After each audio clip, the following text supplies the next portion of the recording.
What is up, guys? Welcome back to my channel. Woo! It has been a week. I know it's been a long time since I put a video out. We're looking at probably 7 or 6 days at this point. I have literally been fighting, and us in 1846 and in WIB, we have been fighting for 6 days straight. Literally any amount of time that I had to dedicate to Rise of Kingdoms, I have been in the game fighting, and I'm just now getting a breath to make some content for you guys. For anybody that's new here, my name is Svet. I play the game Rise of Kingdoms. It's a mobile game for Apple and Android. It is a war game, and man, this week has been all about war. If you guys want to see the story of the fight for Dimbokro that continues to rage on to this moment, go ahead and hit that subscribe button. I am going to put out a ton of videos over the next few days about our fight for this zone. And yeah, just how we did it in our Kingdom 1846 and in my alliance, Watch It Burn.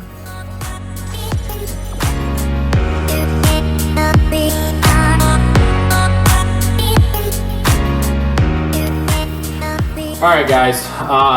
Like I said, it's been a while since I posted a video. So first and foremost, I apologize about the delay. I did try to live stream on Monday morning, but it's a combination of things with the game being absolutely laggy, which of course it always is in extreme fights, but also my equipment on my end just was not able to handle the lag from the game and live stream and do everything all at the same time. So for those of you guys that watch that live stream, thank you. I apologize about the lag. And then for the delay in getting videos up, like I said, I have literally been fighting for 6 days straight. Monday was when the Zone 6 pass opened, and we probably spent on Monday about 18 hours playing this game, which is the longest run I've ever had on a video game since like the Halo 3 days. And it's almost been every single day that we've been playing virtually all day, every day. So haven't had any time to sit down, record a video of me commentating some of the fighting and edit it and get it uploaded, because anytime that I was opening this game, it was to play. I didn't have time to record or commentate or do anything else. What I'm going to start with here tonight. So this whole video is going to be on kind of the first, I don't know, few hours or couple hours of fighting. We're going to have multiple episodes for this fight in Dimbokro. Like I said, it's continuing into today, and we're almost 6 days into this fight right now. So there's going to be multiple episodes to this fight for Dimbokro, but the first one today is just going to be just some good action, some field fighting and some flag fighting that was really early on day one. We had a 2v1 in here. So we had Kingdom 77 versus us, which was 41. So 77, 41 versus 46. So it was a really, really brutal battle, both in the beginning and even until now. I have a record amount of deaths for a KVK for myself. I have a record amount of kills for myself in a KVK. As you can see on my screen right now, I'm at 65 million. Last time you guys watched the video, I was probably around 87 or 88 million power. So it has been gruesome, just nonstop. So just to give you a quick update how things are right now. So we're still in Dimbokro. We've got a lot going on here. It's just a nonstop battle with these people. We made it about 4 days of the 2v1 where we were able to hold and actually push in on 77 and 41. But we got to a point where we were really getting exhausted. Some drama happened in the southeast corner of the map with 60 pushing out. As you can see, 60 is DN here in the red. They were able to push out of their zone 4 and into our zone. So they're in Dimbokro fighting. We needed backup from our allies. So that's kind of where we're at right now. We are still in Dimbokro. We are on the east side, so we are still kind of in the forward position here. But things have gotten very, very difficult as these other alliances and other kingdoms have been able to port in, get their forts up in here, and push back against us. We've had a few moments where we've been really, really close to closing them out of Dimbokro entirely. We just were not able to finish it. Our enemies have done a really good job of defending and just holding us off. Honestly, we put so much time and energy into shutting them out of this Zone 6, and we have not been able to do it yet. It has been a tough battle. But so for tonight, the video that we start with is actually right about here. So as you can see right here on the map, where this little kind of mountain canyon thing is, this is right around where the fighting started. So the video I'm going to throw up right now is the fighting that started there on day 1. It's basically about 30 minutes or 40 minutes into the battle or into the pass opening until about maybe an hour or two into the actual fighting. So there's going to be a lot of stuff here that, like I said, there's going to be a lot of episodes. There's going to be a lot of stuff where it's just a lot of field fighting. I've got some really good rallies in here. I've got some city rallies that I'll throw in, not in this episode, but in an upcoming one. But the stuff you'll see right now is really just going to be kind of the first few hours of fighting in the field, and a really, really hard point that we had was 77 on one flag. As you can see, we've moved away from this part of the map, and we're down here fighting multiple kingdoms and multiple alliances over here at this point. But in the beginning, it was really just 77. We met up with them right here in the field. We fought in the field for a while. Our flags eventually met, and then we got fighting for flags. So I'm going to skip to the recording now. Okay, and so yeah, this is kind of where it got started. Like I said, I tried to live stream in the beginning, and it really wasn't working too well, so I just went ahead and put all that stuff down and then started just recording my phone screen. I'm planning to come and do this commentary like I am now. As you can see, this is where we're about to touch flags finally. So we had built flags out towards their pass. They did the same towards ours, and this is where we actually meet in the field for the first time, where we're going to have, for the flags are going to meet for the first time. Obviously, there was tons of field fighting prior to this, where everybody marches out. We all meet each other in huge battles, just field fighting kind of thing. This is where we finally have structures about to touch each other. In terms of what we used for garrison and rally leaders, we did a lot of Alex Martel rallies, and for garrison, we did a lot of Martel YSG garrisons. We did a lot of Saladin YSG garrisons. Pretty much no matter what we did, there was a YSG in the garrison, so that's definitely a staple that we used a lot in this KVK so far, and especially in this battle here. Saladin did very well, especially when we were running out of infantry or cav, infantry or archers. Throwing Saladin in as garrison and filling that flag with cav was actually very useful for us. And then we did a lot of infantry and a lot of archers. So almost everything we did was infantry in terms of rallying. So it was almost always an Alex Martel that we rallied with. So it was good to have some other types of garrisons that we could use, like cav or archers. YSG Tamaris was another good garrison. YSG El Cid was pretty decent. We didn't do a whole lot of rallies with YSG El Cid or YSG Tamaris just because they get swarmed down so easy. We did a decent amount of Edward YSG rallies because it just does so much damage, and if you have all the field presence, it really just destroys an infantry garrison. So we did quite a few of those, but the most common by far was an Alex Martel rally. And so we're getting in here. We should have kind of our first structure to structure rally coming up here soon. And some of these rallies, guys, lasted crazy amounts of time. I mean, we had, I don't know which ones you're going to see in the video again, because I have hours of footage that I'm still going to go through and post many, many videos and episodes about this fight. But, you know, a 6, 7, 8 minute rally was a really short one. We had many that went 10, 15, 20, 30 minutes for a rally on a single flag or a single structure. So there we go. There's our Alex. And honestly, at the beginning, it was tough because they kept swarming our rallies hard at this flag. As you can see here, of course, I get hit with verification rewards in the middle of a fight. That's great. Like, come on, of course I'm not a robot. And so, as you can see, they're doing a really good job of swarming these rallies when they come in. I throw my Charles Moulin at the flag a few times just to try to get some movement on this flag. I wanted this to go very, very quickly on day one so we could get to their pass, hopefully on day one. Did not happen. We still haven't got there. It's day 6, for example. But I really wanted to, test Moulin in the field and see if she helped. And just wanted to throw her out there and do some more damage on that flag. So Moulin definitely made a difference. It was useful when swarming anything, and it definitely helped a rally a little bit. An Aethelfled Moulin helped a rally a lot. Now, there's some video that will come in a later episode of me continuously hitting a flag that's being rallied by us with an Aethelfled Mulan.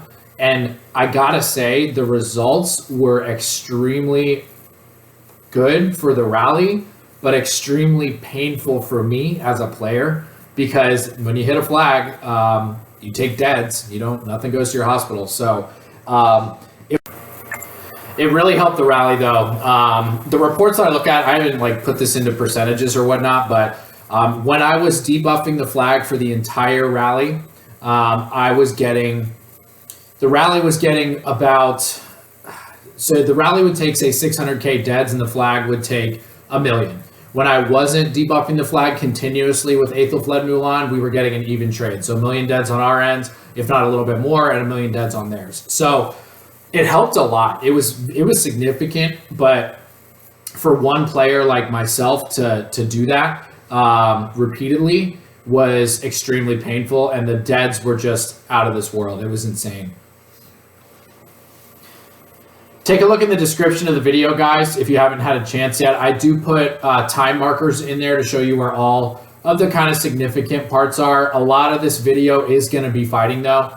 If you want to skip to any specific part, I do have markers in the description. I'm going to throw on some music so you guys can check out the action. But check out the description for where you can see all significant stuff. I'll put the time marker and an explanation of what's going on at that point.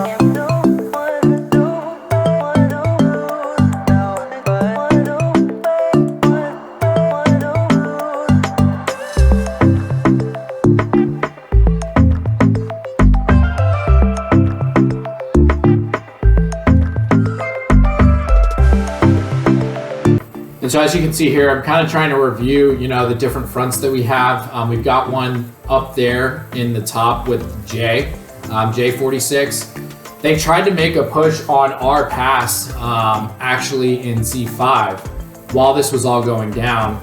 So we had a lot of our players up at that pass in Z5 defending that pass. Really, really smart move on 77's part. It definitely took so much focus away from Z6. At the end of the day, we were able to hold them off there and push further into Z6 eventually, but it was a really, really smart play because it allowed their allies to build their flags up closer to ours faster, whereas we couldn't push 77 as fast because we had a bunch of our players in our Z5 defending those passes.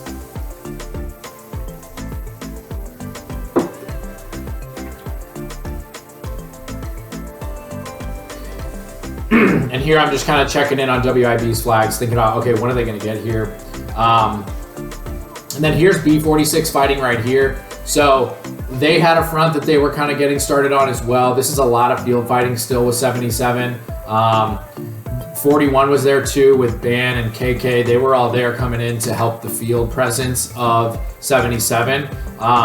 So we're starting to develop some fronts here where eventually many different territories are going to meet in terms of alliance versus alliance, and a lot of rallies are going to get started here soon.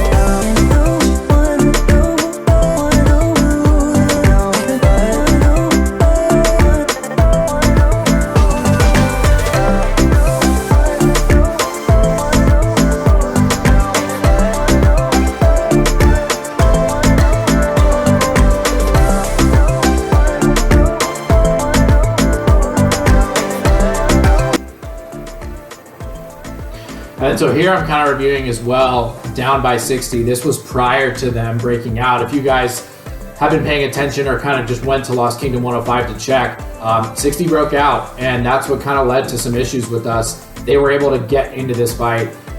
Our plan was obviously for them to stay locked in their zone 4 for the entirety of KVK. That did not happen, and led to much more difficulty on our end in securing Dimbokro.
so fast. And every moment counts, baby, I don't wanna miss a thing. We can sleep under the stars, we can sleep under the stars, or hang out in hotel bars, driving somewhere in your car. We can sleep under the stars, we can sleep under the stars, under the stars.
Take my hand,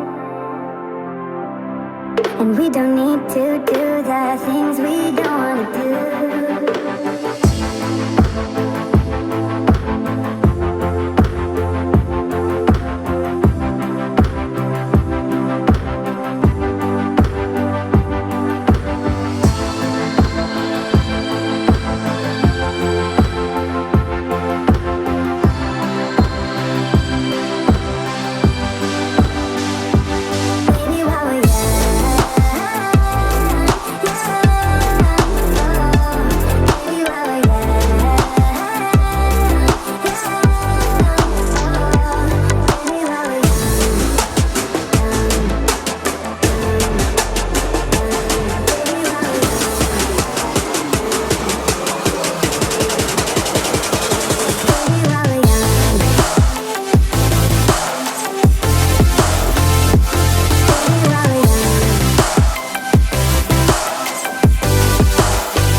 I'm running out of time, every day goes by so fast. And every moment counts, baby, I don't wanna miss a thing. We can sleep under the stars, we can sleep under the stars, or hang out in hotel bars, driving somewhere in your car. We can sleep under the stars, we can sleep under the stars, under the stars.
Take my hand, and we don't need to do the things we don't wanna do.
All right, guys, that is it for this first episode of the Fight for Dimbokro, which continues on into the weekend right now. Like I said, I'll have many episodes of this fight. I'm going to go ahead and make another video right now. I just wanted to get something out for you guys to take a look at. This has by far been the most intense, time-constraining fight of my Rock career. Played this game more this week than I've ever played a video game, so it's been a really, really good time. We've had a lot of really, really good fights, and I will have more episodes for you guys later tonight, tomorrow, and as soon as I can get it all out, you'll see it all. If you guys are new here, don't forget to hit that subscribe button. I do love playing this game, Rise of Kingdoms, and I do put out tons of content about fighting events or anything about the game for how we play in my Kingdom 1846 and in my Alliance Watch It Burn. Thanks for tuning in, guys. Check out episode 2 when it's up. Have a good one.